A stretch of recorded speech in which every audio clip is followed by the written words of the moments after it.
Bismillahirrahmanirrahim. Assalamualaikum warahmatullahi wabarakatuh. Syukur alhamdulillah kita bisa berjumpa lagi di channel ini. Sholawat dan salam selalu dan tetap tercurahkan kepada junjungan kita Nabi besar Muhammad sallallahu alaihi wasallam. Allahumma sholli ala sayyidina Muhammad wa ala ali sayyidina Muhammad.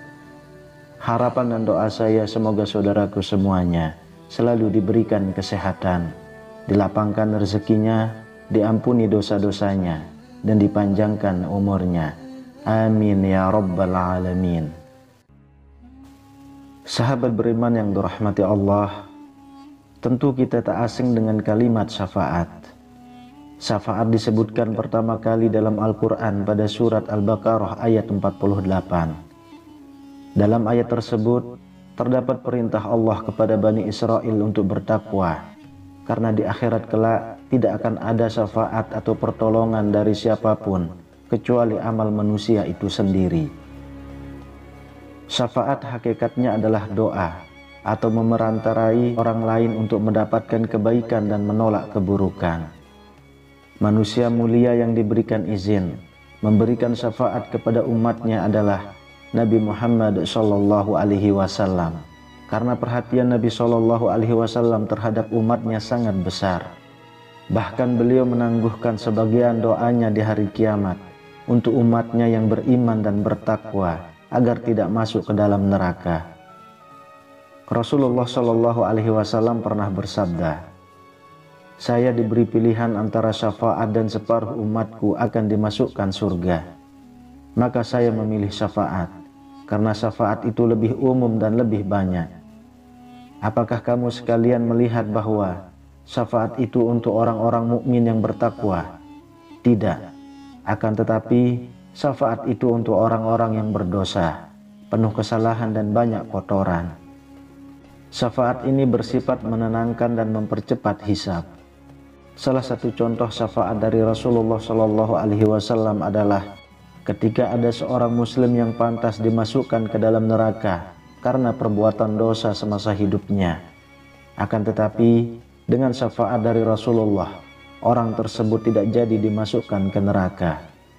Dengan catatan dosa yang pernah dikerjakannya akan dibersihkan terlebih dahulu dengan diberikan balasan yang seadil-adilnya dari Allah.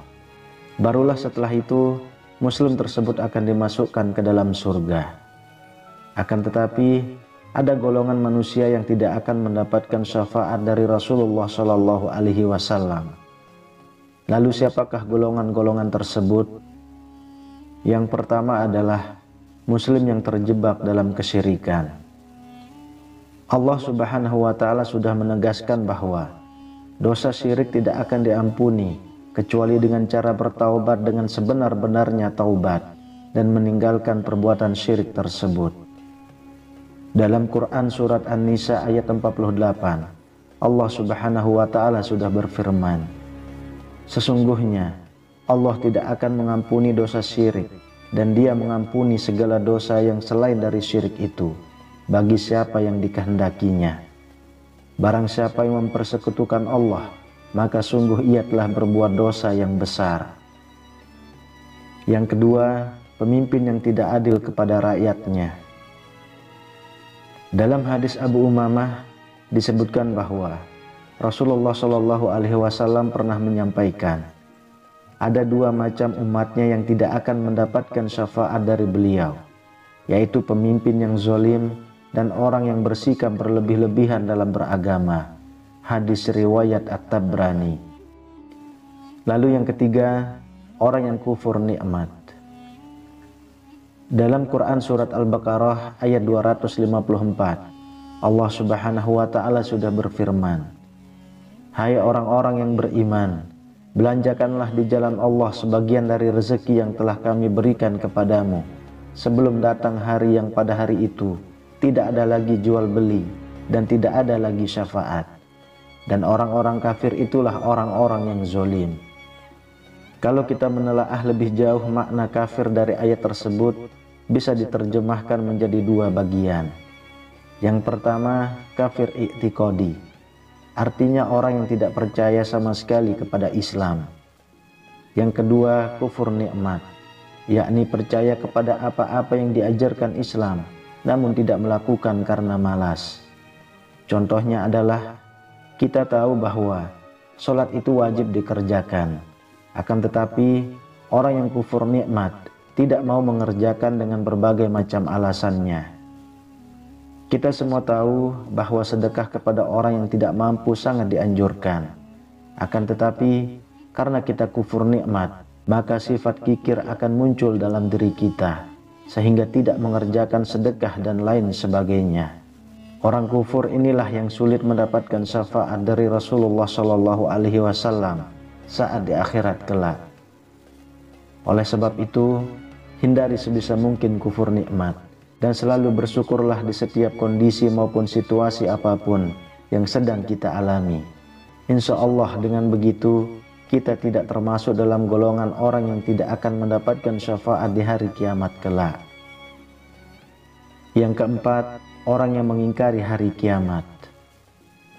Dalam Quran surat Al-Mudaththir ayat 46-48, Allah Subhanahu wa Ta'ala sudah berfirman, "Dan adalah kami mendustakan hari pembalasan, hingga datang kepada kami kematian. Maka tidak berguna lagi bagi mereka syafaat dari orang-orang yang memberikan syafaat." Orang yang mengingkari hari kiamat pastilah orang yang tidak mempersiapkan diri mengumpulkan bekal untuk pulang ke akhirat. Dalam hari-harinya, orang seperti ini hanya diisi dengan keburukan, sehingga lupa bahwa dirinya harus beramal, dan orang seperti ini tidak akan mendapatkan syafaat di hari kiamat kelak. Kemudian yang kelima, orang yang mempermainkan agama. Dalam Quran surat Al-An'am ayat 70, Allah Subhanahu wa Ta'ala berfirman, "Dan tinggalkanlah orang-orang yang menjadikan agama mereka sebagai main-main dan senda gurau, dan mereka telah ditipu oleh kehidupan dunia. Peringatkanlah mereka dengan Al-Quran itu, agar masing-masing diri tidak dijerumuskan ke dalam neraka karena perbuatannya sendiri. Tidak akan ada baginya pelindung dan tidak pula pemberi syafaat selain daripada Allah. Dan jika ia menembus dengan segala macam tebusan pun, niscaya tidak akan diterima itu daripadanya. Mereka itulah orang-orang yang dijerumuskan ke dalam neraka. Bagi mereka disediakan minum dari air yang sedang mendidih, dan azab yang pedih disebabkan kekafiran mereka dahulu." Kalau kita berkaca di era sekarang, banyak orang yang demi kekuasaan mereka menjual agama untuk kepentingannya diri sendiri. Agama seolah-olah hanya menjadi permainan demi tercapainya segala keinginan. Bahkan yang lebih parah, orang-orang seperti ini menjual ayat-ayat Allah untuk mendukung kesuksesannya dalam meraih kehidupan duniawi, tanpa mempedulikan azab dan akibat apa yang akan mereka peroleh di hari pembalasan kelak. Oleh sebab itu, mari kita semua berdoa, semoga umat muslim yang masih takut kepada Allah tidak menjadi salah satu golongan yang tidak akan mendapat syafaat di hari kiamat kelak. Amin ya rabbal alamin. Wallahu a'lam bishawab. Demikian yang bisa saya bagikan, semoga bermanfaat untuk kita semua. Assalamualaikum warahmatullahi wabarakatuh.